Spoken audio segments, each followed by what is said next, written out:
I am further reassured by the commitments made to me by President Biden and his officials that the U.S., the United States, will stand by the Mutual Defense Treaty, which has been described from the President down as ironclad.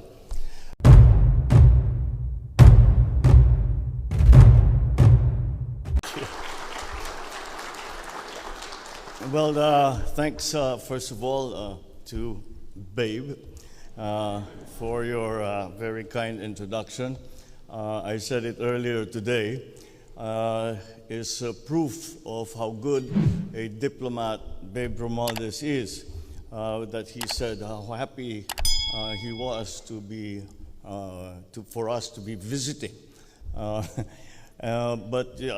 I suspect the truth of the matter is he can't wait to see the back of us now, and so watch that plane fly away. But whatever he went through, it has certainly been worth it, as it has been a remarkable 2 days. I'd like to greet, of course, our friend, U.S. Secretary of Commerce, Gina Raimundo, who, as the other previous speakers have mentioned, led a very important delegation. First, because of the nature of it, it was the first ever presidential delegation organized by President Biden and his offices, and which was a remarkable event for us. And even more importantly was how much work got done. And I have to commend you, Madam Secretary, because the delegation that you organized was very much on point.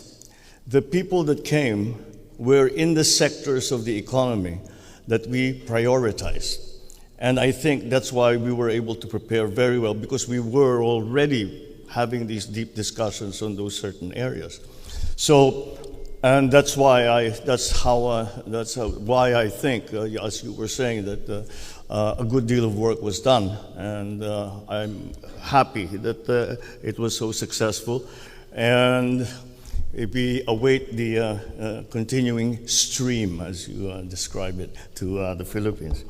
The U.S. Secretary of the Navy, Secretary Carlos Del Toro, the co-chairs of the U.S. Philippines Society, well, of course, our good ambassador, Ambassador John Negroponte, and now our newly minted co-chair, Jaime Augusto Sobel. We have here also the Speaker of the House, Speaker Martin Romualdez. There are members of my cabinet that I have come with me. I'd like to make, of course, a special greeting to the former ambassadors to the Philippines. Well, we are awaiting your return for our private visit. Every time an ambassador leaves us, they promise and they say, well, when we have time, I'd like to come back here for a holiday without work. We're still waiting, but we're ready. We're ready for it. I think Senator Francis Tolentino, there you are, is also with us, and certainly our partners from the private sector, the distinguished guests who have joined us this evening. Ladies and gentlemen, good evening. I'd like to first thank the U.S. Philippines Society, who has worked very hard over the past few weeks to organize tonight's event. The U.S. Philippines Society has been a close partner of the Philippine government, particularly through its close relationship with our embassy here in Washington, D.C., and a staunch supporter of promoting Philippine-American bilateral relations, but especially to promote economic cooperation and business collaborations, as well as people-to-people exchanges. I am particularly pleased to see among the guests here tonight a good number of Filipino and American business leaders, as well as other prominent personalities in their respective fields. as I hope the connections that are made and renewed tonight will lead to even more engagements in the future. Let me also thank our ambassador to the United States, Ambassador Babe, for his thoughtful introduction and also for the embassy's tireless efforts to prepare for this visit. I know how much work we give you, but I can say without fear of contradiction, it was all very much well worth it. So for this visit, this is a follow-up to the last visit that I came to the United States, which was about 11 plus months ago. And for you following the developments in our relations with the United States, this visit is not at all surprising. During Secretary Blinken's visit to Manila last month, the Secretary of Foreign Affairs, Ricky Manalo, aptly described our relations as being on hyperdrive for quite some time. Increased business sector linkages and people-to-people exchanges have matched the accelerated pace of our engagement across all levels of government and of society. From defense and security, to trade and investment, and further still to food security, energy security, our transition to clean and renewable energy, combating climate change, digital transformation, infrastructure development, humanitarian assistance and disaster relief, and that is not the complete list. And this just demonstrates the nature of the relationship between our two countries. I was once asked how I would describe the relationship between the U.S. and the Philippines. And for some reason, the word that came into my head was it's dense. We are engaged at every facet of human contact, in every way, as family even, as friends, as workmates, as allies. I don't think that there is a part of the experience of a sovereign nation that is not touched by the relationship between our two countries. And so these are the issues that we have of mutual concern, to promote the well-being of our peoples, to further deepen the ties between our two countries. When we take a look at the remarkable progress we have made in our defense and security cooperation, from the largest iteration of the Balikatan exercises that are about to start right now. The Balikatan, for those who have not heard of them, are the joint exercises between the Philippines and the United States. And and we do this annually, and it is part of the Mutual Defense Treaty. And the Balikatan, which we are undertaking presently, there are some pre-events. The formal start is not yet, is in a couple of days. But it is going to be the largest, most extensive, and will cover more more areas, especially in terms of interoperability, than ever was before. Now we have also established the bilateral defense guidelines, and of course the expansion of the Enhanced Defense Cooperation Agreement, or EDCA, from the original 5 sites to now 9 sites. It would be quite easy to see that we are in a good place as far as our alliance is concerned. And for me, this means that our alliance matters. It matters because our increased and intensified defense and security engagement with the United States means that we are significantly contributing to our country's ability to defend our security and address the threats in at least 3 ways. Through the U.S. assistance to and support for our armed forces modernization program. Second, through frequent joint exercises, training resulting in enhanced interoperability and honing the skills of our 2 militaries. And third, through increased deterrence by highlighting the strength of that alliance. We cannot rest our laurels. We have done well. We have come a long way. I think that we have responded in a proper and measured way to the challenges that have been put before us. But we cannot sit back and say that the mission accomplished quite yet. The nature, the intensity, and the potential disastrous consequences of the security threats facing us today necessitate that we work harder and continuously improve. I am reassured, though, by the groundwork laid by our officials for the future direction of our alliance, including the development of the Security Sector Assistance Roadmap, as well as the signing of the General Security of Military Information Agreement, both of which, I'm told, are very close to conclusion. I am further reassured by the commitments made to me by President Biden and his officials that the U.S., the United States, will stand by the Mutual Defense Treaty, which has been described from the President down as ironclad. Another key pillar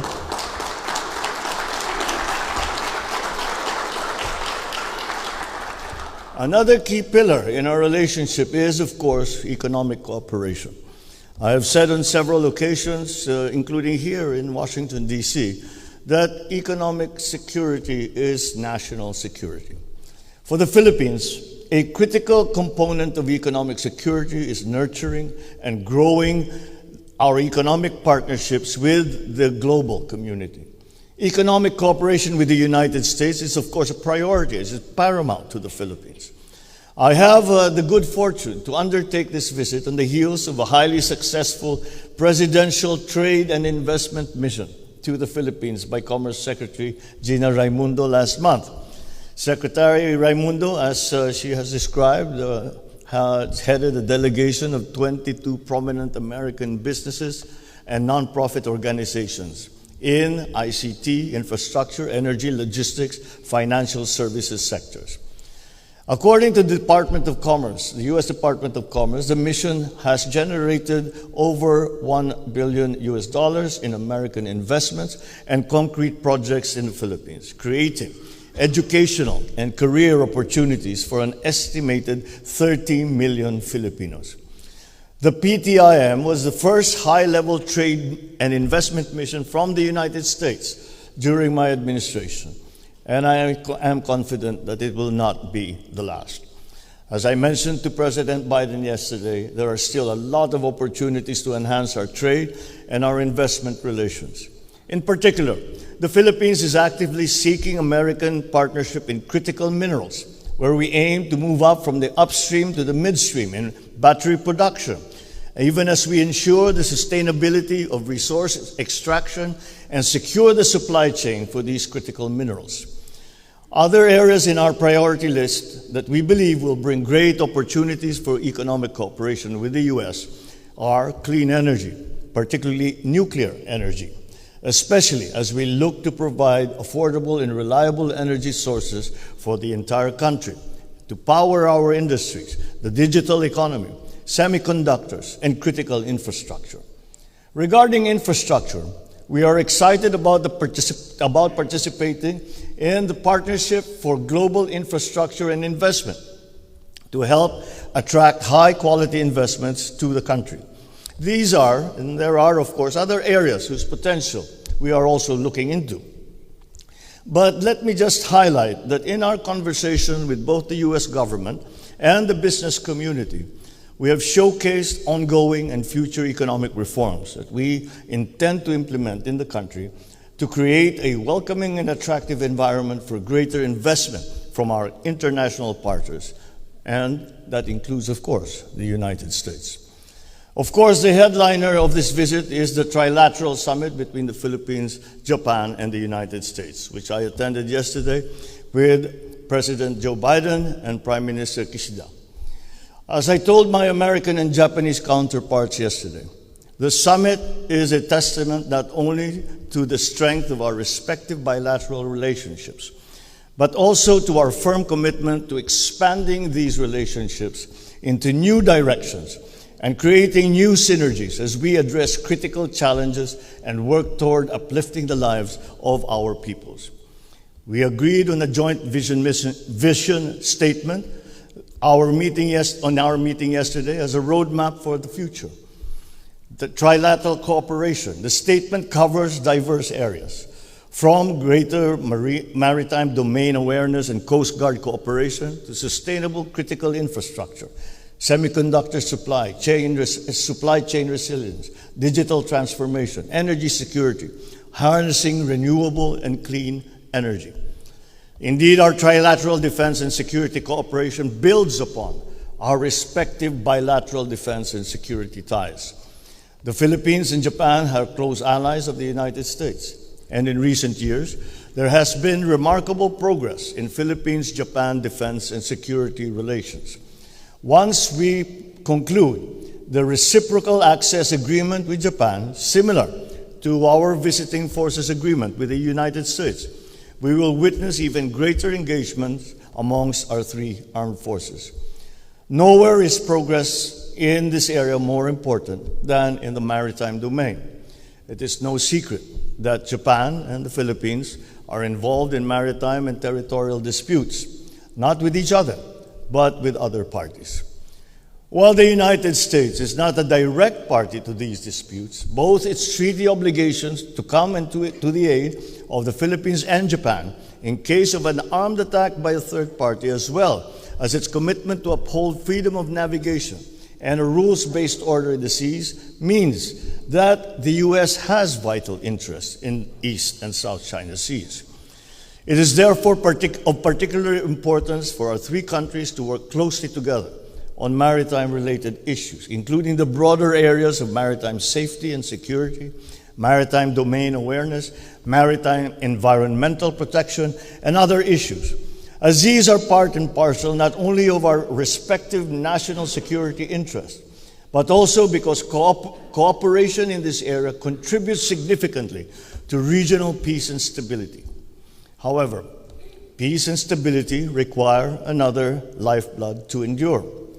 I cannot overemphasize the importance of building a secure, inclusive, and interconnected economy for our nations and the region to provide the prosperity and security of our peoples. Through deeper cooperation, we bring concrete investments and projects to the Philippines today, not tomorrow, to help us achieve our goals. We are working with the U.S., with Japan, to establish the Luzon Corridor under the Partnership for Global Infrastructure and Investment to support high-quality investments in the country and to ensure inclusive and resilient progress. This includes enhancing the transportation of goods and services in strategic hubs, developing food security and agribusiness, securing semiconductor and critical mineral supply chains, clean energy. It is a monumental project, and we aim for nothing less than transformative and sustainable. As we advance deeper into the digital era, we will ensure our connectivity infrastructure and workforce are ready for a robust digital economy. Together with the U.S. and Japan, we are building a digital landscape that is secure, reliable, and accessible. These cyber bridges we are building will not only connect islands within our archipelago, but will connect the entire country to the global digital market. Lessons from the pandemic and recent geopolitical developments compel us to secure global supply chains, especially in the semiconductor industry, where the Philippines is ready to participate and to absorb the additional capacity necessary to future-proof the semiconductor value chain. Working with our allies, especially Japan and the United States, is necessary to protect our interests. In support of this goal, we are exploring trilateral cooperation to build a resilient semiconductor industry, including opportunities to upskill the Philippine labor force. The key to achieving progress is also energy security. As we transition to clean energy as a responsible step to combat the effects of climate change, the Philippines will need ambitious programs, nuclear energy in our energy mix. With the help of partners such as U.S. and Japan, we are moving closer towards our nuclear energy ambition. Our goal is to provide reliable, affordable, secure energy for the entire country to sustain the inevitable growth that is now within our grasp. As I return to the Philippines tomorrow, I will bring the good news to our people that our alliance with the United States has become stronger, bolstered by our economic engagements, close people-to-people ties, and reinforced by our growing friendship and cooperation with like-minded partners in the Indo-Pacific region like Japan. More importantly, I bring home the commitment from our three countries to sustain the momentum of this increasingly close partnership in the years to come, all for the benefit of our people and for the security of our region. Thank you and good evening.